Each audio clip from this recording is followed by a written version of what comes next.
kuatkan hati. Negeri ini memanggilmu kawan, belajar bergerak berbagi untuk negeri.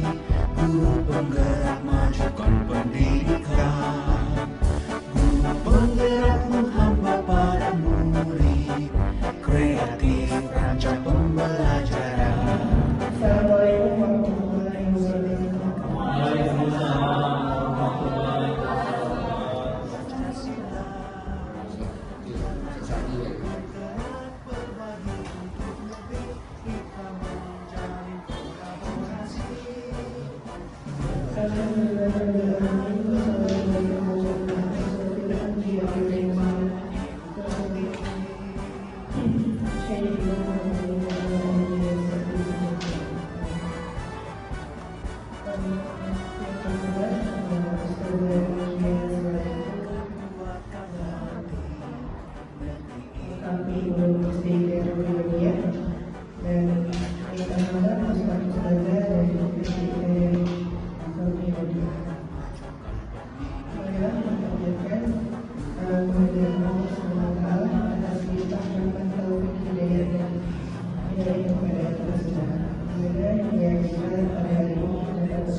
Baiklah, pada pagi hari ini kita akan membaca sama-sama surah Duha yang awalnya dari Samus 1-3.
Assalamualaikum warahmatullahi wabarakatuh.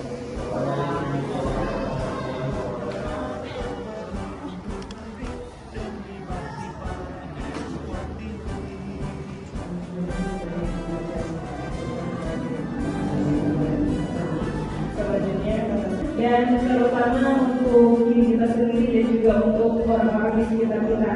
Mudah-mudahan acara ini bisa berjalan dengan lancar supaya akhir nanti dan semangat terus kepada seluruh keyakinan selaku calon pemuda dari SDPRR. Semoga semua yang mendukung apapun yang dilakukan Ustaz dan Ustazah semuanya pada tentunya menjadi penyemangat tambahan ke depannya untuk kita semua. Mungkin hanya itu yang bisa saya sampaikan. Banyak maaf. Wassalamualaikum warahmatullahi wabarakatuh.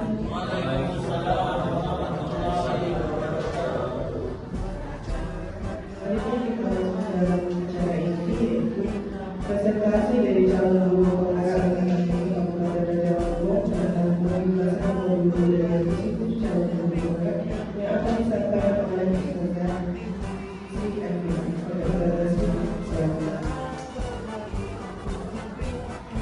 Assalamualaikum warahmatullahi wabarakatuh. Alhamdulillahilladzi arsala rasulahu bil huda wa dinil haqqi liyudhhirahu 'ala dini kullihi wa kafa billahi syahida. Asyhadu an la ilaha illallah. Untuk mengikuti proses ini sampai selesai demi kebaikan kita bersama. Oke, baiklah Ustaz dan Ustazah. Di dalam budaya positif itu kita harus selalu sesuai dengan filosofi Ki Hajar Dewantara.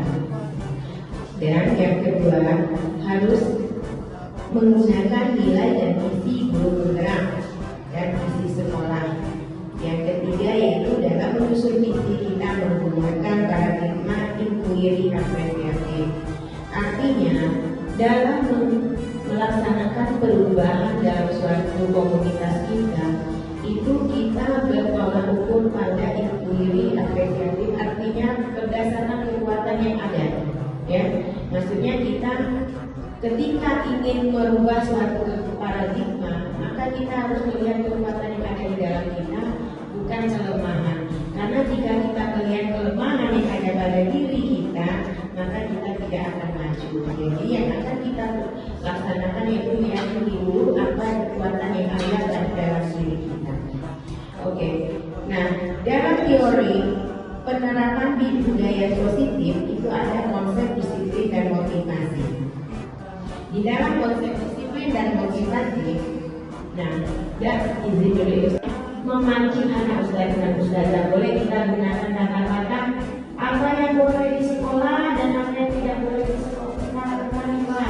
Anak akan tetapi mengatakan tidak boleh lagu ustazah, supaya terkaji kan, atau tidak boleh mengucapkan tanpa izin ustazah. Jadi yang boleh apa?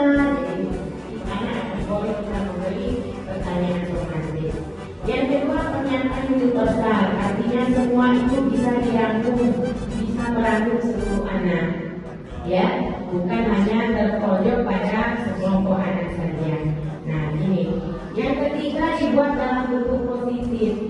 Jangan buat tidak boleh saja, gunakan kalimat yang umpamanya tidak datang terlambat, gitu ya. Muridnya berbeda salah satunya ustazah. Jadi memang mandiri artinya dia tidak bergantung kepada orang lain. Kalau kata Ki Hajar Dewantara, mandiri itu bukan hanya merdeka lahir batin, tetapi juga bisa melaksanakan keperluan dan apa yang dia butuhkan dalam dirinya itu tanpa paksaan dan tuntutan dari orang lain. Itu yang dimaksud dengan kemerdekaan menurut Ki Hajar Dewantara.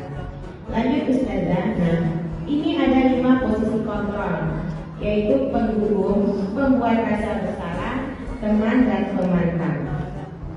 Pada posisi penghubung itu kita tidak menerima alasan anak apapun. Ketika anak terlambat kita akan mencerca, menghujat, ya, dan menstatement bahwa anak itu malas.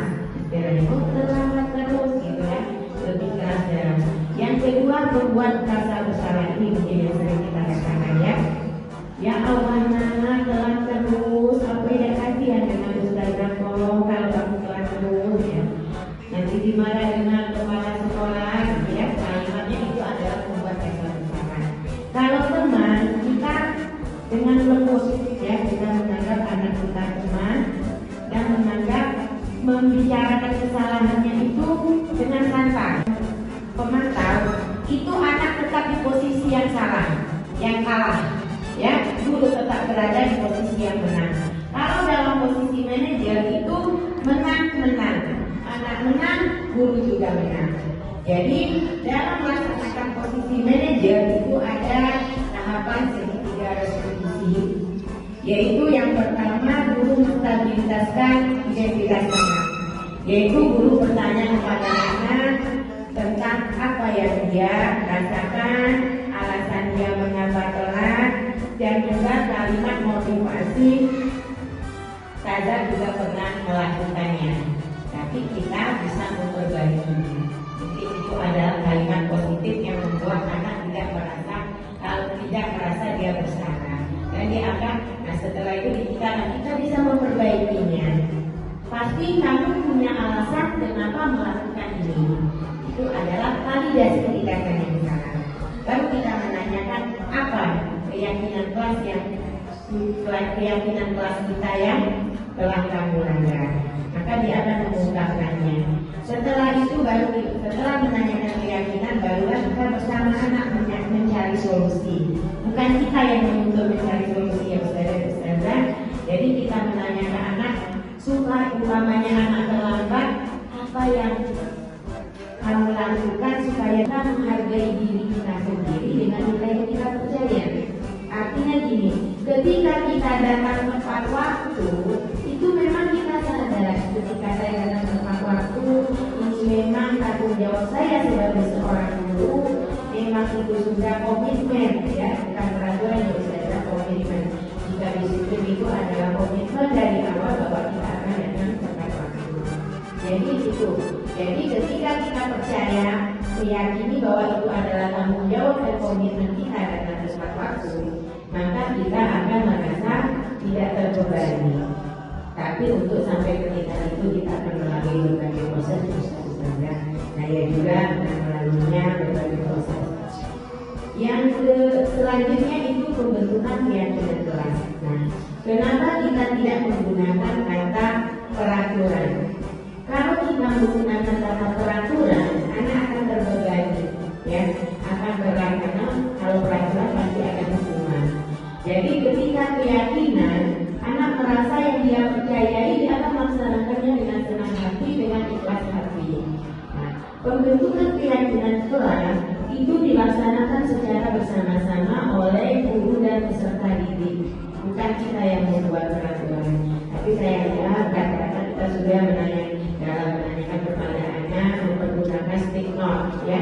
Jadi apa yang santai ini juga tidak bagus Ustazah. Kadang-kadang dia menjadikan anak tidak menghargai kita karena dia tidak tahu. Nah, penghukum, pembuat rasa bersalah, dan ada teman ini pada posisi yang belum begitu bagus. Yang keempat ada pemantau. Kalau pemantau mungkin kita sudah sampai, kita sudah memberi konsekuensi ya Ustazah. Tapi kita belum, kalau hanya konsekuensi, anak juga tidak tahu apa yang dia rasakan, tidaklah sampai tidak boleh. Dari kata tidak boleh itu anak merasa tertantang. Kenapa dia tidak boleh? Ya, jadi mungkin lebih. Nah, yang kelima, yang kita buat itu dapat diterapkan di lingkungan sekolah, ya. Jadi memang yang kita buat itu memang bisa diterapkan di lingkungan sekolah. Yang keenam, semua warga kelas ikut andil. Itulah tadi fungsi dari stick note yang diberikan dari pihak sekolah. Nanti kasih tugasnya punya ada Ustazah. Nah ini Ustazah, kita bersedia meninjau kembali keyakinan yang telah kita buat. Kira-kira 3 bulan kita lihat ada yang tidak bagus, tidak bisa dilaksanakan untuk anak usia sekarang atau dengan kondisi anak mungkin bisa kita perbaiki. Nah, selanjutnya semua keyakinan yang kita lakukan adalah usaha terbaik untuk mendapatkan apa yang kita inginkan. Ketika kita mendapatkan apa yang kita inginkan, saat itulah salah satu atau lebih kebutuhan dasar kita terpenuhi. Nah, itu tadi Ustazah, perilaku positif dan negatif yang anak lakukan itu pasti ada tujuannya, ya, tujuan dia melakukannya. Lanjut Ustazah, ada kebutuhan dasar manusia. Nah ini tadi, ya, 5 kebutuhan dasar manusia yang izin dulu Ustazah. Dalam motivasi itu perilaku manusia, baik dan buruk atau positif dan negatifnya perilaku manusia itu pasti ada tujuan Ustazah. Ya, jadi ketika anak melakukan hal negatif, dia pasti mempunyai tujuan. Begitu juga ketika anak melakukan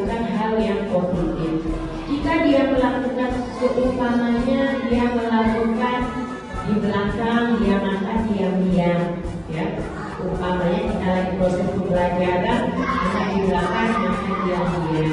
Itu dia tadi punya tujuan. Dia memenuhi kebutuhannya, bisa jadi tadi dianya belum sampaikan. Jadi hendaklah seorang guru bijak, ya. Jadi intinya bijak menanyakan terlebih dahulu, jangan langsung marah. Jadi maksudnya semua perilaku itu baik atau buruk itu mempunyai tujuan. Nah, dalam tujuan manusia, perilaku motivasi manusia, perilaku manusia itu ada 3. Yang pertama, menghindari ketidaknyamanan atau hukuman. Ya, ini masih motivasinya dari luar karena kita takut anak-anak takut kena hukum. Semoga nanti ilmu yang kami dapatkan dapat terus kami bagikan kepada kita semua demi kemajuan anak-anak kita semua. Baiklah Ustaz-Ustazah, kami adalah calon pendukung gerak Raja Ngebong, Kabupaten Raja Ngebong Angkatan 5. Untuk Kabupaten Raja Ngebong ini kami ada 25 orang dari tingkat SD sampai SMK. Kami dibawahi oleh seorang masing-masing kami dari 25 orang itu kami dibagi 5 kelompok, masing-masing kelompok 5 orang itu dibawahi dibimbing oleh seorang pengajar praktik, itu Bapak Dedi Chandra. Itu beliau adalah seorang guru SD Negeri 09 Tekerjo. Dan 25 itu kami dibawahi oleh seorang fasilitator yang selalu membimbing kami dalam proses pembelajaran, itu yaitu Ibu Oktarina Noviza. Beliau adalah seorang kepala sekolah TK di Padang, Sumatera Barat. Ustaz dan Ustazah, kami melaksanakan pendidikan ini secara daring. Ini adalah urutan terakhir dari modul 1. Setelah ini kami akan melakukan proses untuk modul 1 dan akan masuk di modul 2. Dalam pendidikan guru penggerak ini ada 3 modul yang akan kami pelajari dan akan kami jalani. Mohon doanya, saya menegur, menyapa beberapa anak, ada anak yang lupa kita sapa. Nah, itu kadang anaknya, kadang ada saja yang dia minta perhatiannya, kita menjelaskan atau tidak menulis apa-apa. Bisa jadi memang dia butuh perhatian kita dan kasih sayang. Yang ketiga, penguasaan atau pengakuan. Ya. Nah itulah, kalau di sekolah saya sudah lihat, apalagi kita sudah berbagi eskul, sudah melaksanakan yang ada yang memang berminat dan berbakat itu sudah disalurkan bakat dan minatnya. Yang keempat, kesenangan. Kadang anak bermain lempar-lempar kopi teman ya, akhirnya hilang kopinya. Tadi tanya aku senang aja Ustazah ya, berarti anak kurang waktu main. Yang ketiga yaitu kebebasan. Nah, kadang anak jenuh ketika di kelas, mungkin kita perlu Ustazah melaksanakan ice breaking atau berpindah lokal belajar boleh, karena seluruh waktu mereka belajar, seluruh lingkungan sekolah bisa dijadikan tempat belajar. Apalagi kita kan tidak memakai sepatu di teras dan di dalam kelas, jadi boleh Ustazah ya, warna manapun boleh digunakan untuk belajar. Selanjutnya yaitu guru perlu meninjau kembali penerapan disiplin kelas selama ini apakah efektif, berpusat kemerdekaan dan di dalam kelas, menumbuhkan menanamkan nilai positif, nilai-nilai konkret Pancasila, dan menumbuhkan kebiasaan dalam peserta menjadi kebiasaan baik di sekolah maupun di masyarakat. Ini yang dukungan orang tua untuk di rumah, warga sekolah untuk di sekolah, dan sarana prasarana yang menunjukkan budaya positif. Ini dokumentasi nyatanya Ustaz dan Ustazah yang saya lakukan.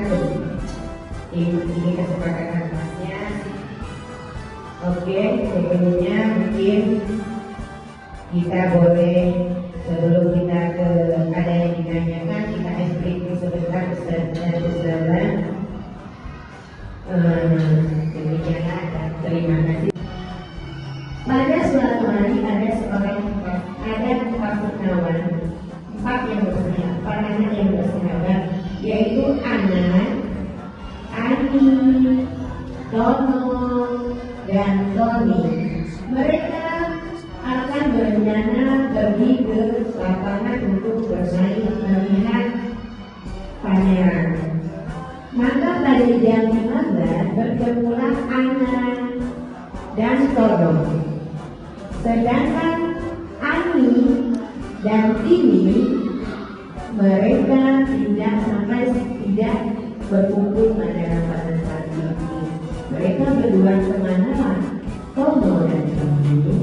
Oke, terima kasih dan bertanya atas konsentrasi. Terima kasih atas kesempatan untuk bertanya. Ini beberapa posisi kontrol yang harus diterapkan, bukan harus ya, tapi yang biasa diterapkan. Cuma dari beberapa posisi tersebut ya ada plus minusnya. Dan di sini kalau menurut dari tayangan itu nampaknya posisi kontrol manager itu yang paling ideal untuk diterapkan. Cuma kalau kita lihat di ilustrasi itu kan untuk anak tingkat SMA ya, untuk anak tingkatnya ke atas. Sementara kita dengan program kita ini adalah anak-anak sekolah dasar. Ya kadang-kadang anak-anak ini belum memahami ya. Kadang istilahnya tuh anak-anaknya apalagi kalau mereka itu punya latar belakang keluarga yang bermacam-macam kan. Karena kalau kita marah sedikit orang tuanya ikut campur ya, kadang-kadang kalau yang manajer tadi, tapi anak-anak kadang-kadang belum paham. Malah kadang-kadang kita menegur itu seolah kita main-main, menganggap kita itu main-main dan mereka itu menganggap apa istilahnya menganggap sepele gitu. Ustazahnya ini tidak akan marah ya, pastilah dia kalau terlambat lagi misalnya saya terlambat lagi pasti dia seperti itu tadi, berarti tidak marah seperti itu. Nah, jadi itu artinya itu menganggap remeh dengan cara manajer tadi. Karena kita di SD ya, mungkin kalau untuk anak kita SMA dia lebih memahami. Nah solusinya kalau untuk anak SD itu sebenarnya lebih baik sebenarnya. Jangan sampai anak itu menganggap remeh apa cara kita menurut atau kita terlalu lembut tadi. Karena kalau dari kontrol manajer ini kan apa lembut gitu, mengajak untuk lebih baik. Tapi kadang-kadang anak belum paham. Jadi mohon jawabannya gimana untuk solusinya untuk anak SD. Assalamualaikum warahmatullahi wabarakatuh. Waalaikumsalam. Terima kasih saudara koordinasi. Mungkin memang Ustazah kalau yang ditampilkan tadi memang contohnya anak-anak SMA. Tapi untuk anak SD sebenarnya memang kita untuk merdeka belajar itu memang kita memihak kepada anak dirinya, dia mengakui bahwa salahnya apa yang dia rasakan, apa solusinya. Jadi ketika memang tidak marah, yang kita balik mengkomplikasi dari dalam dirinya. Jika dia masih juga melakukan terus kesalahan yang sama, maka kita bisa bekerja sama dengan orang tuanya tentang, karena kita punya berbeda ya dokter. Kalau kita saja akan ada berbeda, jadi mungkin mereka yang akan berkonsultasi. Kalau kita dengan guru SD memang punya warikat, maka warikat harus bekerja sama dengan orang tua akan menentukan kebutuhan mana, dasar mana yang memang harus terpenuhi. Maka itu yang akan kita temui jika anak nanti dalam memenuhi kebutuhan yang sama. Mungkin itu saya. Terima kasih Ustaz dan Ustazah.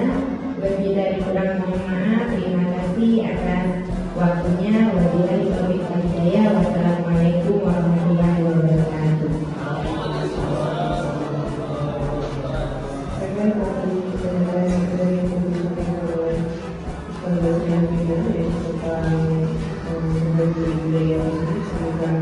Kita dapat mengenalkan perilaku budaya positif di dalam sekolah, baik itu di dalam luar maupun dalam proses pembelajaran.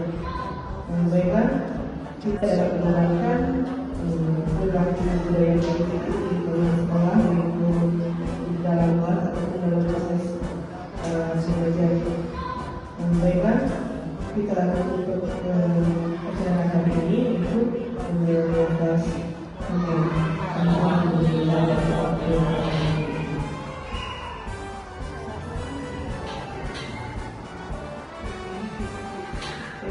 kita untuk